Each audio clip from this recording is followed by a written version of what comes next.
Hey, everybody, this is Susan Sims with Fido Friendly Travel Talk, brought to you by Animal Radio. You know, we here at Fido Friendly love nothing more than a good rescue story. And this rescue story has wings. I want to introduce you to my guest today, Michael Schneider. He's the founder, chief pilot, and top dog. Hi, Michael. Welcome to the show. Hi, Susan. Thanks for having me on the show. Oh, hey, it's my pleasure. Uh, I'm so delighted that you had time to talk to me today because rescue is a big part of what we're about in Fighter Friendly and pilots to the rescue.org. It just looks like so much fun. So before we dive into the fun part and the rewarding part, what was the impetus? Well, how did you come about to start this effort? Well, the motivation behind starting Pilots to Rescue started back in 2015. I was looking to combine my love of aviation and rescuing animals. I had just gotten my pilot's license. I was living in Cincinnati at the time after I sold the company. And I came back to New York, and after flying people on the Manhattan skyline and flying to a restaurant, they call it $100 hamburger. Today it's more like $200 hamburger. I was looking for ways to give back and do something else with my pilot's license, and I always had an affinity towards animals, specifically rescue animals, because that's all I knew growing up. That's what we did when we wanted to have adopt a dog or a cat. We went to the local SPCA, and I didn't even realize till later in life that you could purchase an animal. That was just not a concept I wasn't aware of. Mhm. I had always been around rescue animals. So I just thought it was a natural to combine these two loves. I heard about other organizations rescuing animals with airplanes, and being an entrepreneur, I wanted to start my own thing. Yeah. So I raised enough money to purchase our first plane. And these are planes that you typically would not be able to rent from your local flight school simply because most people are not training and renting a larger aircraft. It's just insurance, it's not reasonable to do so. So yeah, that was the main motivation to partly to fly a plane I couldn't normally afford, and because I wanted to give back and rescue animals because that's what I loved growing up.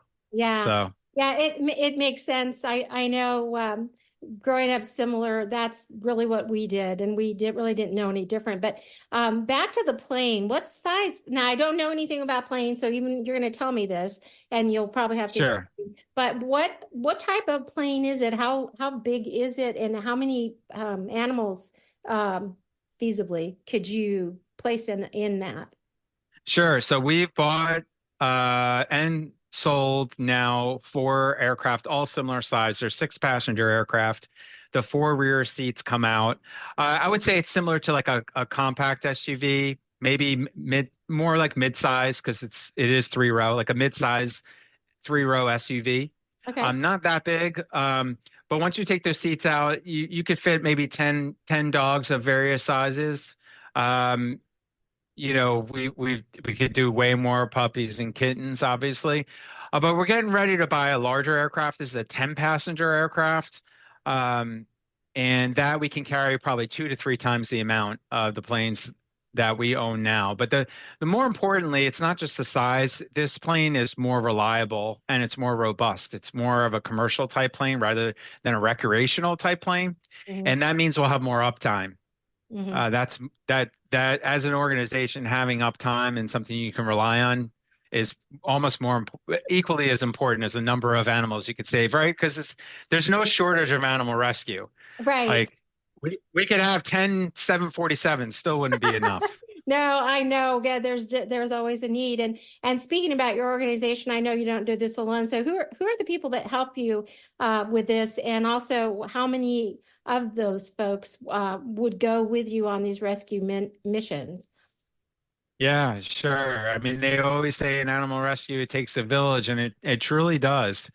As an organization, I'm the only employee per se, but we do have a lot of people that we outsource to, whether it's social media marketing, admin, etc. And then we have a bunch of volunteers, volunteer drivers, volunteer pilots. And then we also have a transport board, which is totally do it yourself. People can go on there and post rescue requests, whether they be on the ground or in the air. And then our volunteers that have registered can go in and claim those missions. And that's a growing area of our organization because we get so many requests. And we only own and operate one plane out of New Jersey, so we can't exactly fly that to California.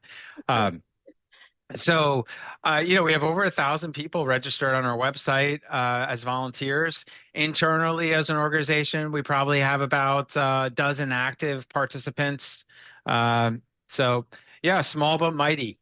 Yeah, you're gonna get her done, as they say. So pilotstotherescue.org. I was on there looking through your the photos, and so my listeners are probably the same. I can spend so much time looking at these precious faces. So what, to the best of your knowledge, what is the biggest rescue that you've had? I mean, kind of walk us through what something like that, what that entails from start to finish. Sure. Well, the biggest rescue we've had in terms of volume or numbers, I had to ask my transport coordinator, Amy. She told me back in June of 23, so about a year ago, we did 32 puppies, 32. That was with a group called Amazing Mutts. We flew to Tennessee and then we flew back to New Jersey. All those dogs, I'm happy to say, have been adopted. And then we did 43 cats about 2 years ago.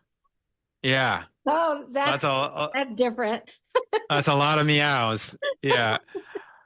Um, that's a lot of furry souls that we've saved. And then in terms of not just your volume or numbers, some of the biggest rescues we did, we were featured on the Today Show. So that was very great. That was great for our organization.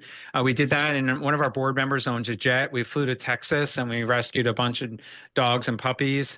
So that also was a great rescue that we did.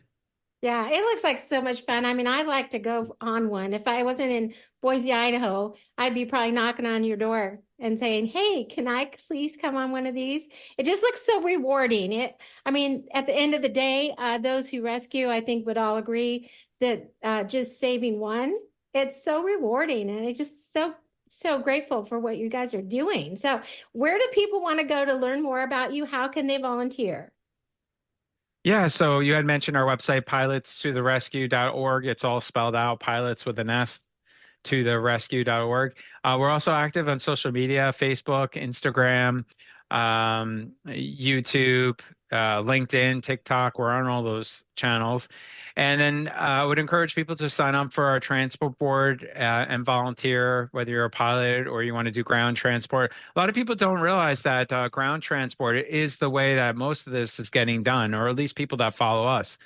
Ground transport is something that everybody can participate. If you have a valid driver's license in a car, there's no reason why you can't help with transporting animals. So, these are sometimes extreme distances. I mean, I can fly 8 hours in one day, but I can't drive 8 hours. I really, hats off to these road warriors. And that's the other thing people don't realize is we do a lot to alleviate these people that are doing ground transport every week. So, Yeah. yeah. Hats off to them for sure. But well, we're also going to feature you and Pilots to the Rescue in an upcoming issue of Fido Friendly magazine. So we'll be sure to post all that information on our website. But I want to thank you so much for taking the time to talk to me today. My pleasure. Thanks for promoting our cause. Appreciate it. It's our pleasure. So that's it for Fido Friendly Travel Talk. If you have been listening to my guest, Michael Schneider, you know he's the founder of Pilots to the Rescue. For more information about today's show or just about traveling with Fido, log on to FidoFriendly.com. Until next time, travel safe and leave no dog behind. This is Susan Sims with Fido Friendly Travel Talk.